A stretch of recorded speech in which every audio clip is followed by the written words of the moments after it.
और उसी आदि को ओढ़ लेते। एक घर वो होता है जिस घर के लोगों को बड़े बड़े एसी में नींद नहीं आई, और एक घर अपनी माँ की हाथ के पंखे में लोग आनंद से सो रहे हैं। एक घर वो है दिवाली पर 3 दिन पहले से मेवा मिठाई बन रही है, 3 दिन पहले से पकवान बन रहे हैं, कढ़ाइयाँ चल रही हैं। और एक घर वो होता है जिस घर में केवल खीर और पूरी से दीपावली पर लक्ष्मी पूजन लोग करते हैं। एक घर वो होता है जिस घर के बच्चे 10-10 हजार के बम पटाखे चला देते हैं दीपावली पर।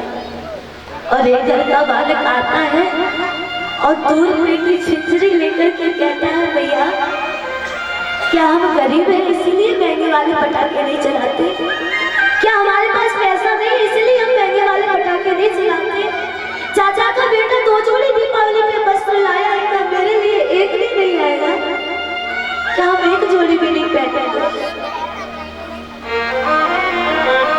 चाचा के घर रिश्तेदार आए, भैया दिवाली की दौर है, क्या हमारे घर नहीं आएंगे?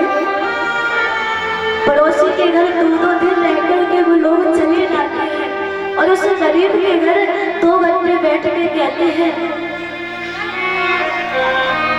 तुम्हारे घर बैठने को जगह नहीं है, सोने को कूलर नहीं है, डबल बेड की व्यवस्था नहीं है।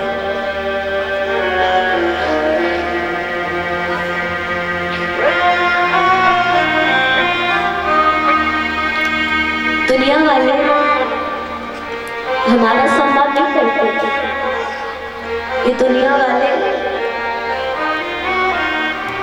पल और पैसे का सम्मान करते हैं।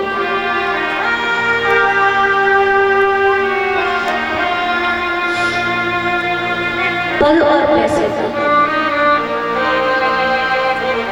एक समय वो होता है जब हमको किसी की आवश्यकता होती है कि कोई अपना आकर के एक क्षण बैठ के हमारे साथ समय व्यतीत करे।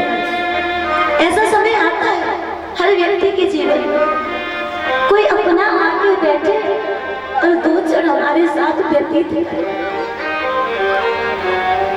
जिस समय हमको आवश्यकता उनकी पड़ती है उस समय सबसे पहले वही छोड़ के जाता है जिसका हमको सबसे ज्यादा सहारा होता है। सबसे पहले वही छोड़ के जाएगा। इसके पास वो दुख आ गया, कहीं पैसे की मदद ना मांगा, कहीं हमसे खर्चा ना मांग ले, कहीं हमसे रोटी सब्जी खाने को ना मांगे, सबसे पहले वही छोड़ के जाएगा।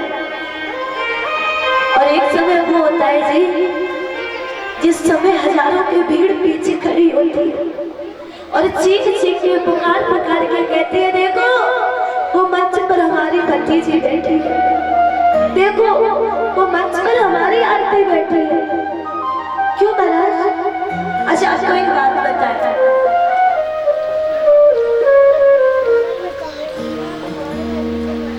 एक समय ऐसा था जिस समय से मैं अपनी बात बता रही हूँ, मैंने इस दुनिया को मानना छोड़ दिया है और इनकी बातों को याद रखती हूँ, वही सबको बताती हूँ कि जो आपका है वो आपके पास चल के आएगा और जो आपका नहीं है वो आकर के भी चला जाएगा। और उस समय से हमने दुनिया में पैर पकड़ना छोड़ दिया। क्यों? क्योंकि मेरे गुरुजी ने कहा कि जा पर कृपा राम की हुई ता पर कृपा करे सब कोई। जब तक वो कृपा नहीं करता ना जी तब तक कोई कृपा नहीं करता।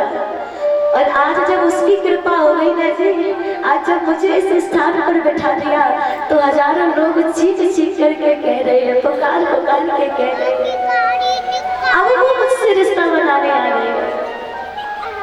क्यों? वो मुझे अपनाने नहीं आ रहे, वो मुझे मेरे इस स्थान को अपना रहे हैं, मेरे काम को अपना रहे हैं। इसलिए दुनिया में लोग आपसे प्रेम करते ही नहीं है। कोई आपसे प्रेम कर रहा है तो ये बहुत बड़ा बेहद आपके अंदर है, कोई नहीं करता। आपके काम प्रेम कर रहे हैं काम और नाम से।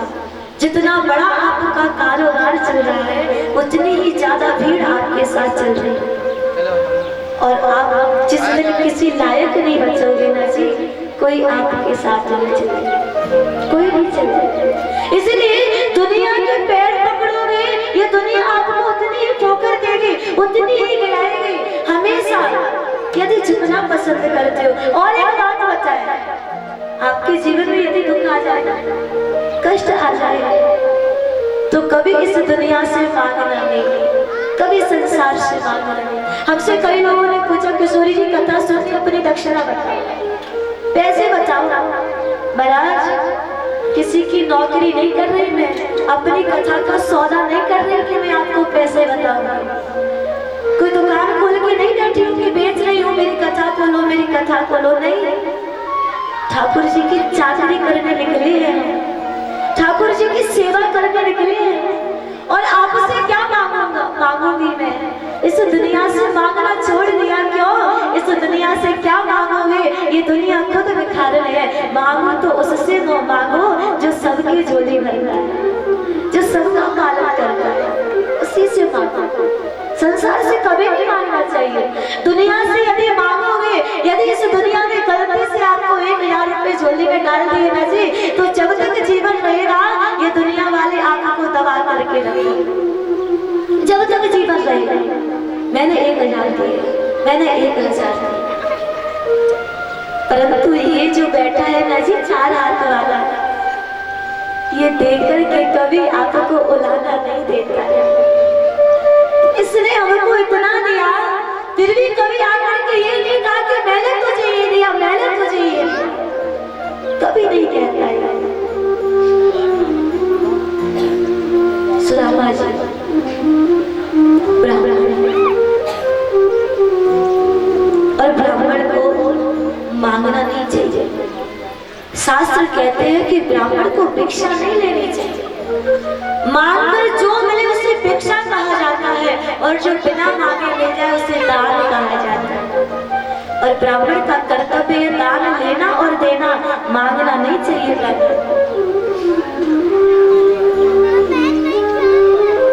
पास घरों में दान लेने सुदामा जाता है, और द्वार पर खड़े होकर ये नहीं कहते कि भिक्षा देंगे, मुझे भिक्षा नहीं, मौन खड़े हो जाते हैं।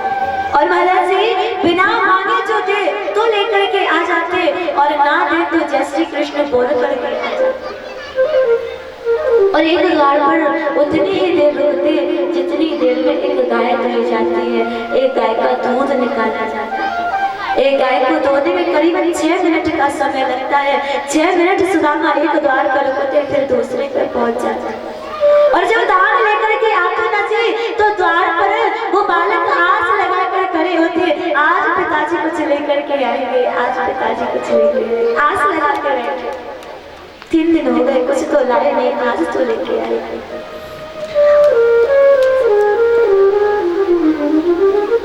और जब झोली को देखते हैं ना जी, वो झोली आज भी खाली है।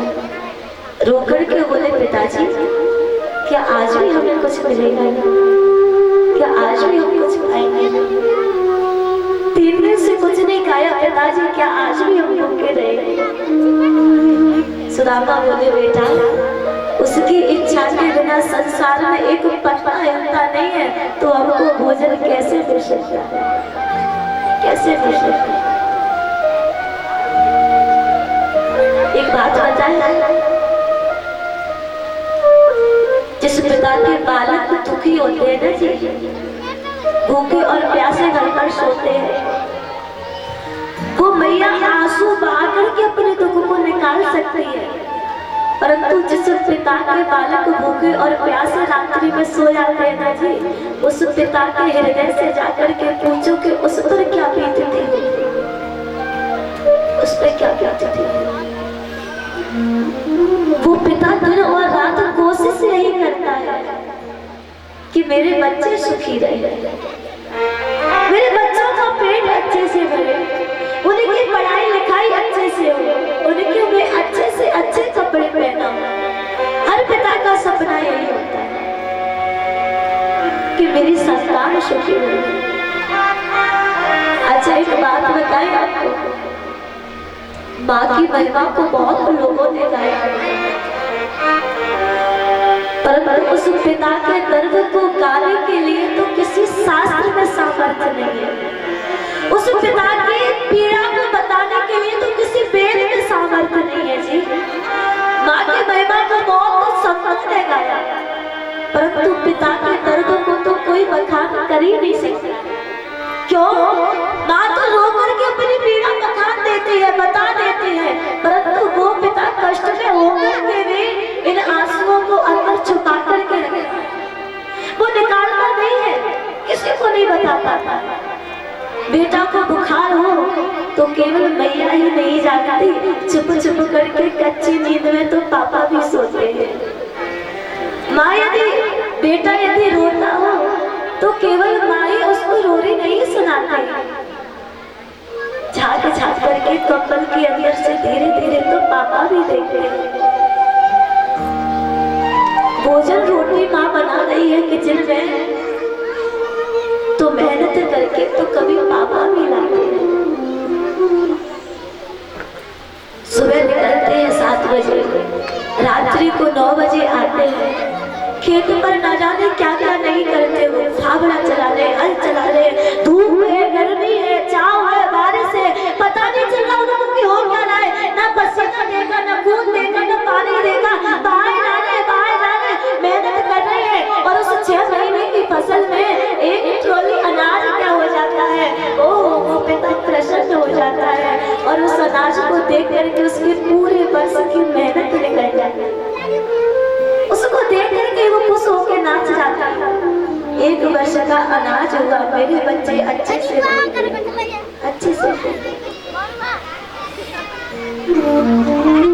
ये पिता का जीवन होता है, ये पिता का संकल्प। एक जोड़ी वस्त्र मांगो तो न जाने कितनी जोड़ी ला करके देते हैं। एक खिलौना मांगो तो पूरा कमरा भर देते हैं। हर महीने वो अपने पैसों के साथ खुशियों की तनख्वाह लाते हैं।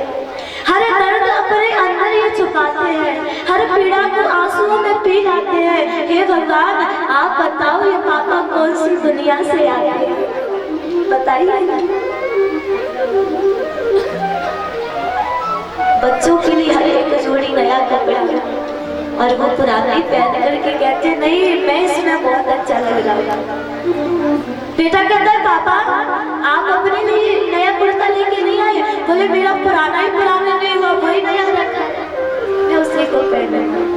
बेटे के स्कूल के जूते पुराना हुए, 1 महीने वो पैदल ही नौकरी करने गए और उसके लिए नए जूते खरीद के लाए। 1 महीने पैदल नौकरी, ना जाने कितनी ओवर ड्यूटी उन्होंने निभाई थी, जब जाकर के हमको ये कॉलेज की डिग्री दिलवाई थी। ना जाने कितनी रात वो पापा होते हैं। और दुख तो तब होता है जी जब इतनी मेहनत करने के बाद वो पिता 50 वर्ष का हो गया और बेटा 25 वर्ष का होने के बाद कहता है नौकरी लग जाने पर पापा क्या किया आपने मेरे लिए। दुख तो तब होता है, क्या किया आपने मेरे लिए। उसकी 50 साल की मेहनत महाराज 5 मिनट में बेकार हो जाती है जब वो बेटा कहता है क्या किया आपने मेरे लिए। वो टूट जाता है, वो बिखर जाता है फिर कि क्या किया आपने मेरे लिए, क्या नहीं किया उसने आपके लिए जी, क्या नहीं किया। ज्यादा कुछ नहीं करना हमें उनके लिए, उन्होंने हमको 50 साल दी है तो हम उनके लिए क्या 5 मिनट हर रोज नहीं दे सकते। क्या 5 मिनट हमारे पास उनके लिए नहीं है। आजकल के बेटे इतने बिजी हो गए अपनी लाइफ में, इतने बिजी हो गए अपनी दुनिया में कि अपने माता पिता के लिए वो हर रोज 10 मिनट का समय नहीं निकाल पा रहे। बाहर नौकरी पर चले गए तो बिजी है, घर पर रह रहे हैं तो बिजी है, स्कूल में जा रहे हैं तो बिजी है। महाराज पापा कैसे है, पापा को क्या चाहिए, पापा कभी पूछा बैठ करके? नहीं। जब आप छोटे थे ना जी, तब वो पिता आपको उठा उठा के रोटी खिलाता था, मेरा बेटा भूखा सो गया। उठा उठा के आपको भोजन खिलाया उसने। आप बिना दूध पिए सोए तो जगह जगह करके दूध पिलाया, मेरा बेटा बिना दूध के सो गया। उठा उठा के। क्या हमारा कर्तव्य बनता नहीं है? क्या हमारा धर्म बनता नहीं है? आपको ज्यादा कुछ नहीं करना है। यदि आपने मुझे यहाँ पर बिठाया है तो इस मंच से बस एक बात मेरी मान लेना। यदि आप मुझे हृदय से अपनी बहन या बेटी मानते हो तो बस एक बात मेरी मान लेना। शाम को जब आपके पापा काम करके घर पर आए ना जी, शाम को जब वो थक करके घर पर आए तो ज्यादा कुछ नहीं करना है, बस उसके पास बैठ करके इतना पूछना, पापा आप कैसे हैं, आपको क्या चाहिए, आपने भोजन किया कि नहीं। बस इन 3 शब्दों को उनसे पूछ ले। इन 3 शब्दों में ही उसकी पूरे जीवन की मेहनत सफल हो जाती है।